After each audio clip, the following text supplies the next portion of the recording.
తెలంగాణ రాష్ట్ర ప్రభుత్వం మహిళలందరికీ కూడా మరొక గుడ్ న్యూస్ చెప్పింది. మరొక పథకం అమల్లోకి తీసుకురావడానికి సన్నాహాలు కూడా సిద్ధం చేసింది.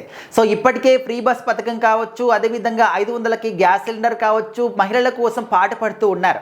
మహిళల్ని ముఖ్యంగా ఆర్థికంగా బలోపేతం చేయాలి, వాళ్ళు కూడా మేము కూడా స్ట్రాంగ్గా నిలబడగలము, మేము కూడా అన్నీ చేయగలమని ఒక నమ్మకం వాళ్ళకి రావాలని ఒక ముఖ్య ఉద్దేశంతో రాష్ట్ర ప్రభుత్వం మహిళల కోసం చాలా పాటుపడుతుంది, వాళ్ళ కోసం ఎన్నో పథకాలు కూడా తీసుకొస్తుంది.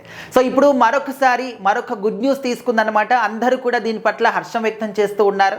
సో ఇప్పటి వరకు మనకు తెలుసు డ్వాక్రా మహిళా సంఘాలు అని చెప్పేసి మహిళల అభ్యున్నతి కోసం, మహిళల యొక్క అభివృద్ధి కోసం బ్యాంక్స్ నుంచి రుణాలు తీసుకోవడం, వాటిని నెల నెలా కట్టడం. సో ఈ విధంగా మనం చూస్తూ ఉన్నాం.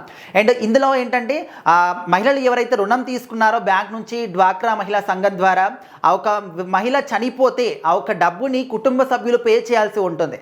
అయితే ఇప్పటి నుంచి రాష్ట్ర ప్రభుత్వం తీసుకున్నటువంటి నిర్ణయం ఏ విధంగా ఉందంటే, డ్వాక్రా మహిళా సంఘాల్లో ఎవరైతే ఒక మహిళ బ్యాంక్ నుంచి రుణం తీసుకున్నారో ఆ రుణం తీసుకున్నటువంటి మహిళ చనిపోతే ఇక మీదట ఆ డబ్బుని కుటుంబ సభ్యులు చెల్లించాల్సినటువంటి అవసరం లేదు, రాష్ట్ర ప్రభుత్వమే ఆ మహిళ తరపున చెల్లిస్తుంది. దానికి తోడు 10 లక్షల వరకు బీమా కూడా రాష్ట్ర ప్రభుత్వమే ఆ మహిళ కుటుంబానికి కూడా ఇస్తుంది అనే విధంగా ఒక మంచి గుడ్ న్యూస్ అయితే చెప్పారు.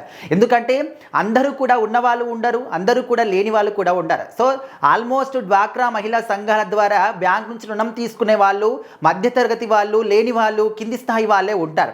సో వాళ్ళు డబ్బులు లేకే ఏదో ఒకటి అడ్జస్ట్ చేసుకోవాలి, ఏదో ఒక దానికి అంటే మాకు ఉపయోగపడతాయి అని చెప్పేసి ఈ విధంగా రుణాలు తీసుకుంటూ ఉంటారు. సో అనారోగ్య కారణంగానో ఇతర పరిస్థితులు ఏవో కారణాల వల్ల చనిపోయినప్పటికీ కూడా సో మరి ఆ డబ్బులు కుటుంబ సభ్యులు కట్టాలి అంటే కొంతమందికి బాగుండదు, అప్పటికే వాళ్ళు లేని పరిస్థితిలో ఉంటారు. సో ఈ విధంగా కట్టలేని పరిస్థితి ఉంటుంది. కానీ కట్టలేని పరిస్థితి ఉన్నప్పుడు కూడా అది ఎన్ని సంవత్సరాలైనా కూడా డబ్బు కట్టాల్సిందే అనే విధంగా ఇంకా ఇంట్రెస్ట్ పెరుగుతూ పోతుంటుంది, డబుల్కి త్రిబుల్ కూడా అవుతూ ఉంటుంది. సో ఇప్పుడంటే ఆ విధంగా లేకుండా చేస్తుంది తెలంగాణ రాష్ట్ర ప్రభుత్వం.